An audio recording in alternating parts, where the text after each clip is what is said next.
نہیں ہے، کیونکہ ہر مسلمان کا دماغ اور ہر مسلمان کا دل اس بات کی شہادت دیتا ہے کہ یہ اجتہاد اور یہ فتویٰ غلط ہے اور شریعت کے خلاف۔ دوسرا مسئلہ سنیے صاحب، ان کا مسئلہ ابھی 2008 سے پہلے حاجی لوگ جو حج کرنے کے لیے جاتے تھے تو سعی کہاں کرتے تھے؟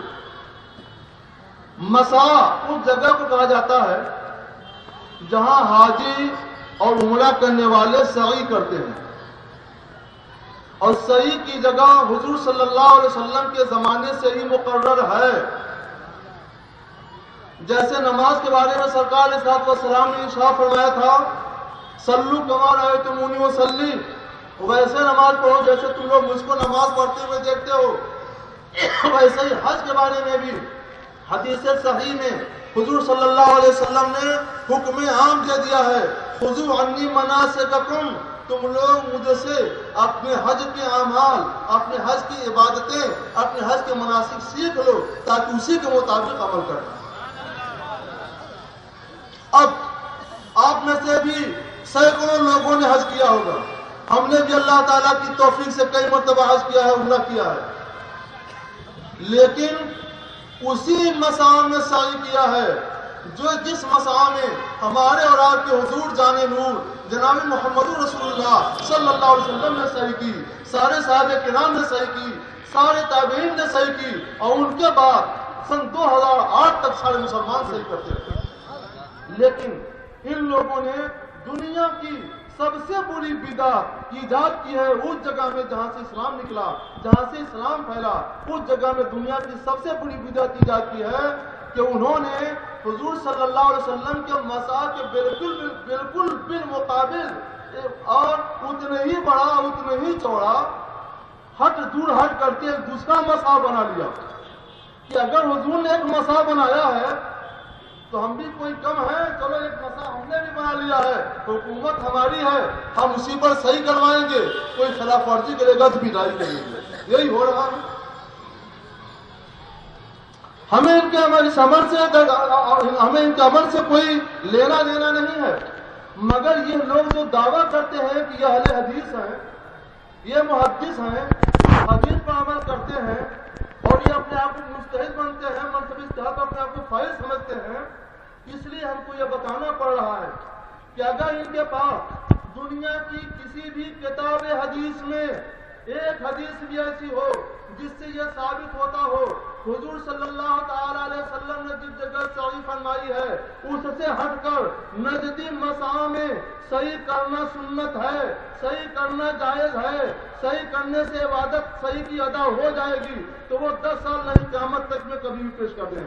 ہم لوگ نہیں رہیں گے، علماء نہیں رہیں گے، ہمارے بعد جو نسل ہوگی علماء اہل سنت کی انہیں کو دکھا دیں۔ لیکن میں آپ کو بتاتا ہوں کہ آج دکھا سکتے ہیں تو 10 سال بعد دکھا سکتے ہیں، قیامت تک دکھا سکتے ہیں، کیونکہ دکھائیں تو وہ چیز جس کا کوئی وجود ہو، دکھائیں تو وہ چیز جس کا کتاب و سنت میں کوئی تذکرہ ہو، جس کا کتاب اللہ میں کوئی ذکر نہیں ہے، حدیث رسول اللہ میں کوئی ذکر نہیں ہے، اور انہوں نے بس اپنے طور پر ایجاد کر لیا ہے، گڑھ لیا ہے، اس کے کہاں دکھا سکتے ہیں؟ یہی ہے ان کا اجتہاد کہ حدیث میں ان کے اجتہاد کے لیے حدیث کی ضرورت نہیں ہے، ان کے اجتہاد کے لیے کتاب اللہ کی ضرورت نہیں ہے، ان کے اجتہاد کے لیے رسول پاک صلی اللہ علیہ وسلم کے عمل کی ضرورت نہیں ہے، ان کے اجتہاد کے لیے بس اتنی بھی ضرورت ہے کہ امریکہ سے برطانیہ سے کچھ القاء ہو جائے، بس اس پر عمل شروع ہو جائے۔ دیکھیے میں آپ کو بتاؤں، سعی کا معنی ہوتا ہے چلنا پھرنا، چلنا پھرنا خود کوئی عبادت نہیں ہے، اس کو عبادت بنایا ہے ہمارے حضور جان نور صلی اللہ علیہ وسلم نے۔ سرکار علیہ الصلوۃ والسلام مسعی میں چلے ہیں، اس لیے اس جگہ چلنا عبادت ہے۔ تو جب ہم اسی جگہ پر چلیں گے جس جگہ پہ سرکار علیہ الصلوۃ والسلام چلے ہیں، صحابہ چلے ہیں، تابعین چلے ہیں، مسلمان چلے ہیں، تب جا کر کے ہماری صحیح ادا ہوگی، ہماری اور وہ صحیح عبادت ہوگی۔ اور اس سے ایک قدم ہٹ کر کے بھی اگر آپ نے صحیح کی تو نہ آپ کی صحیح ہوگی، نہ آپ کی صحیح عبادت ہوگی۔ کیونکہ اس کا ذکر کہیں بھی کتاب اللہ میں نہیں، سنت رسول اللہ میں نہیں، کہیں بھی کسی کا سراغ نہیں ملتا ہے. یہ لوگ ہر بات کے جواب میں کہتے ہیں کہ دکھاؤ بخاری شریف میں، لیکن ہم کہتے ہیں کہ ہمارے یہاں بخاری شریف کی کوئی قید نہیں ہے. تم بخاری شریف میں، مشکات شریف میں دکھلا دو، موطا شریف میں دکھلا دو، دارقطنی میں دکھلا دو، مسند امام احمد بن حنبل میں دکھلا دو. جن کتابوں کو تم نے بالکل ضعیف مان لیا انہیں میں دکھلا دو. کہیں نہیں دکھلا سکتے.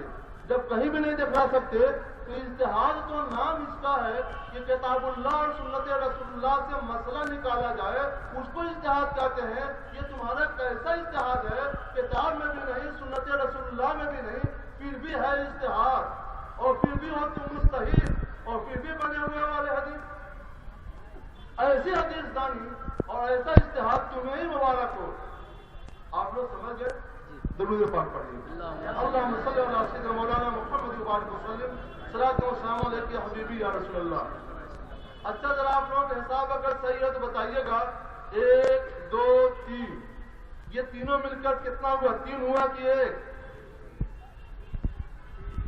مگر ان کا اجتہاد سنیے، وہ کہتے ہیں 1 2 3 مل کر کے 1.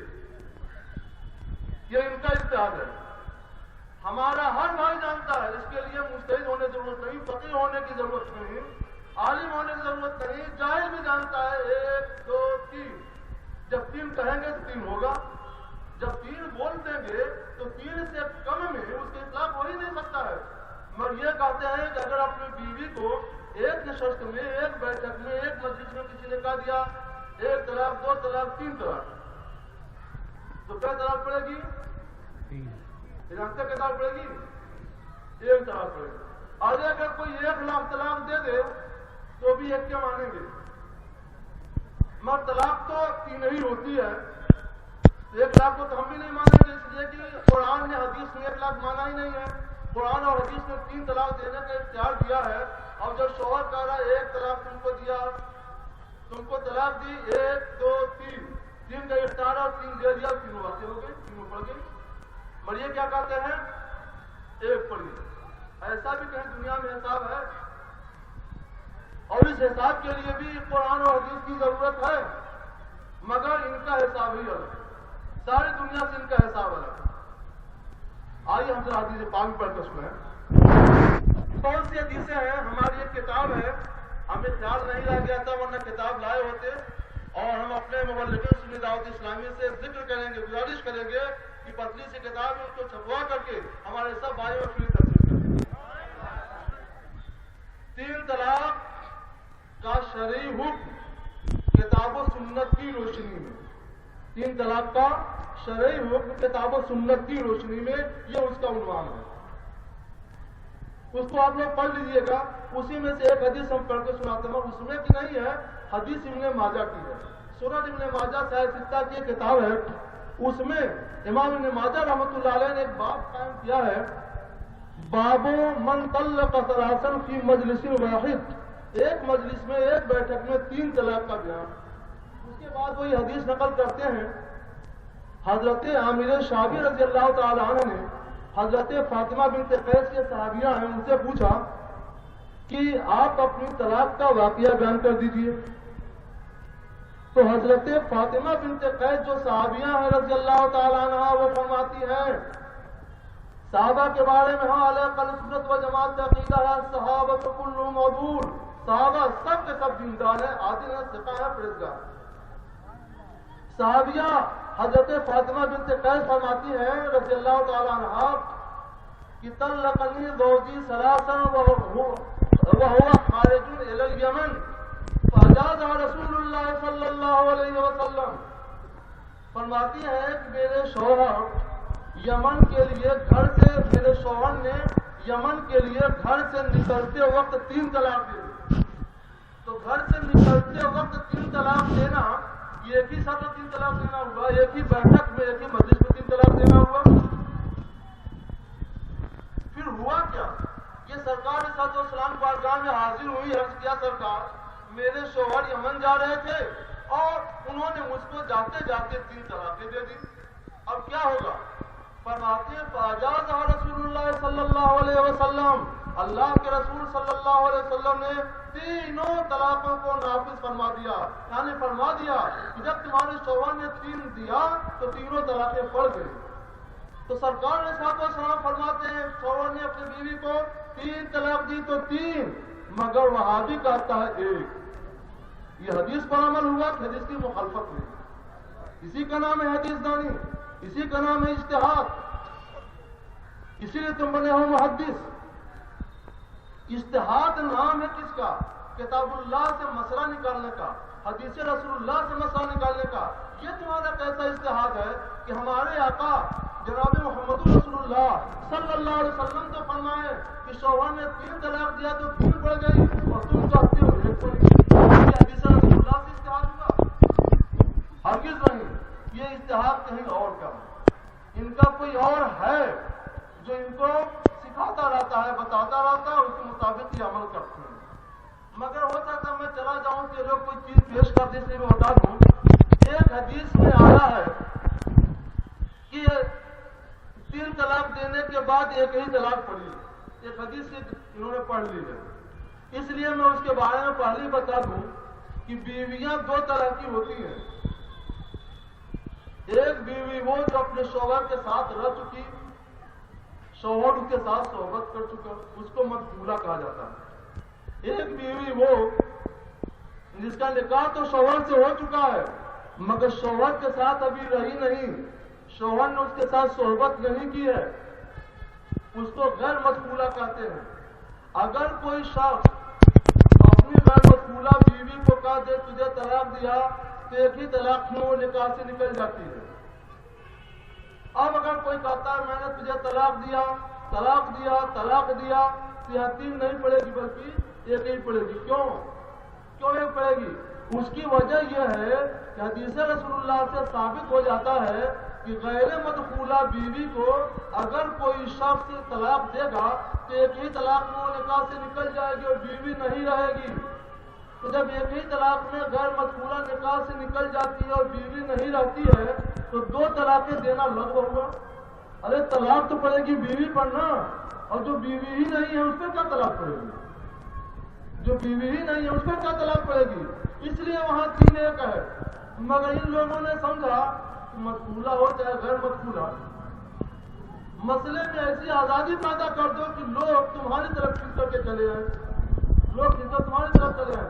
اور یہی کہتے ہیں اگر کسی حنفی کے شوہر نے طلاق دے دیا اور ان کے پاس بھول چوک سے چلا گیا تو کہتے ہیں دیکھو حنفی مذہب میں رہو گے، شافعی مذہب میں رہو گے، مالکی پر عمل کرو گے، حنبلی پر عمل کرو گے تو 3 طلاق 3 ہو جائے گی۔ ہمارے مذہب میں چلے آؤ گے تو ہم 1 ہی میں کام چلاتے ہیں۔ ان کو اس سے مطلب نہیں ہے کہ قرآن کیا کہتا ہے، حدیث رسول اللہ میں کیا ہے، اللہ کا فرمان کیا ہے، رسول اللہ کا فرمان کیا ہے۔ ان کو اس سے مطلب نہیں ہے، ان کو اس سے مطلب ہے کہ چڑیا فسادی ہے۔ ایسے مسائل بیان کرتے ہیں۔ وقت بہت زیادہ ہو گیا ہے اور سمجھنے کے لیے یہ چند نمونے بھی کافی ہیں۔ ہم یہ بتانا چاہ رہے ہیں کہ اجتہاد نام ہے قرآن سے اور حدیث سے مسئلہ نکالنے کا۔ یہ لوگ نہ قرآن سے نکالتے ہیں نہ حدیث رسول اللہ سے نکالتے ہیں، کہیں اور سے نکالتے ہیں۔ یہ چند نمونے بھی آپ کو سمجھنے کے لیے کافی ہیں۔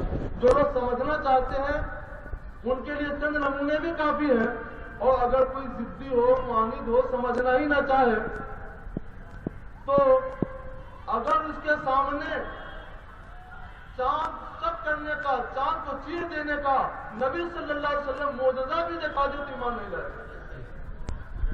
ان کے لیے ہماری گفتگو نہیں ہے، اپنے ان بھائیوں کے لیے ہے جو سمجھنا چاہتے ہیں اور ان کو ہمیں گمراہ کرنا چاہتے ہیں۔ اب 1 2 مسئلے مختصر سنا دوں۔